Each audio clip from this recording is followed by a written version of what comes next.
Hello, this is Bunga Cahyani. Pada kesempatan kali ini, saya akan mempresentasikan mengenai panduan observasi yang sudah saya desain mengenai karakteristik peserta didik di SMA Negeri 1 Singaraja. Baik, izinkan saya untuk memulai presentasi.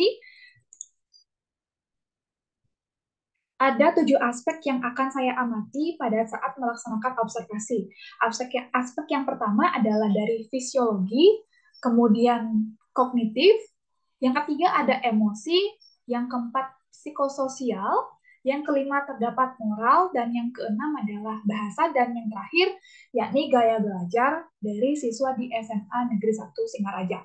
Sebelumnya saya mengambil 2 siswa dari kelas 12, satu orang siswi dan satu orang siswa, dua-duanya merupakan anak kelas 12 MIPA.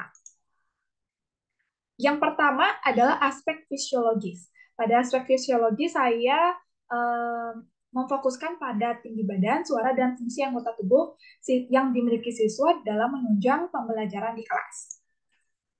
Kemudian pada aspek yang kedua, yakni kognitif, saya menggunakan teori Jean Piaget, yang dimana karena siswa yang saya observasi merupakan siswa kelas 12 dengan usia 17 tahun, maka tahap yang digunakan di sini, seperti yang kita tahu, Jean Piaget membagi menjadi beberapa tahap, yang yakni pada kesempatan ini saya menggunakan tahap terakhir, yakni formal operasional, di mana ada beberapa poin yang ingin saya tekankan di sini yang nanti akan diamati adalah berpikir kritis, kemudian mampu memecahkan masalah yang bersifat hipotesis, dan kemudian siswa mampu melakukan self-reflection. Kemudian pada poin yang ketiga, aspek yang ketiga, yakni emosi.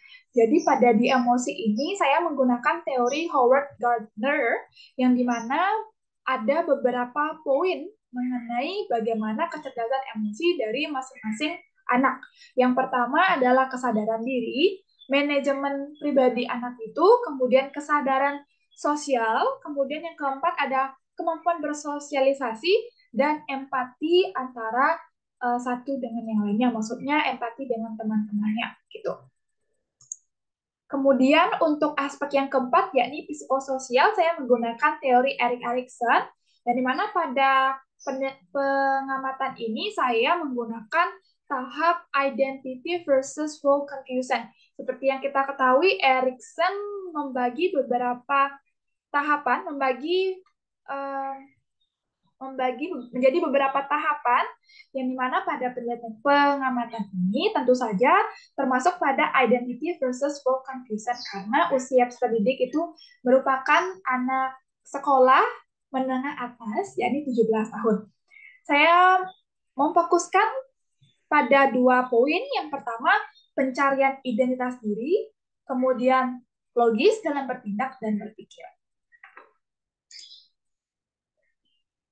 Pada aspek kelima, yakni moral, saya menggunakan teori Kohlberg, yang dimana pada teori yang disampaikan oleh Kohlberg itu ada beberapa tahap.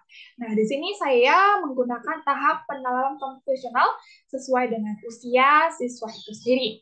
Yang dimana pada tahap pada tingkat konvensional ini terdapat 2 tahap, yakni tahap orientasi anak manis dan juga moralitas sistem sosial. Nah, pada orientasi anak manis ini, perilaku baik itu adalah perilaku yang menyenangkan atau yang membantu orang lain dan yang disetujui oleh mereka.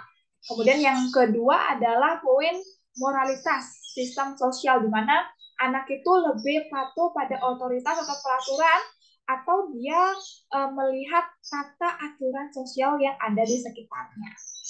Kemudian yang keenam, aspek yang keenam yakni bahasa.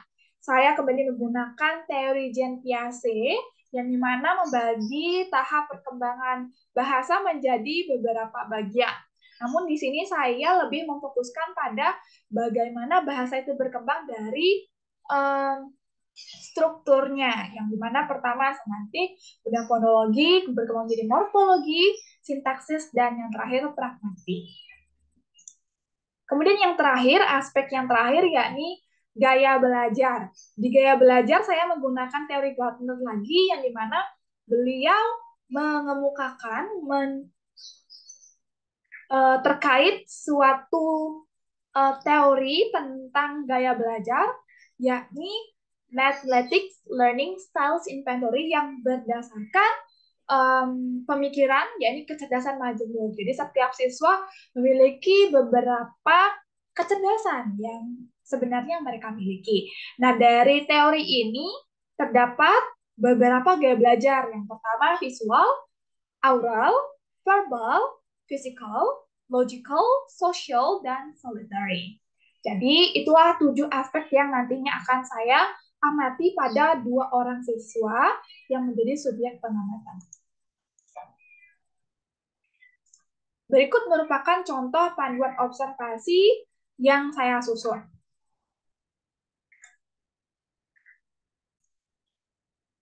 Nah, ini adalah contoh dari panduan observasi yang sudah saya susun, terdiri dari 7 aspek, seperti yang rekan-rekan bisa lihat.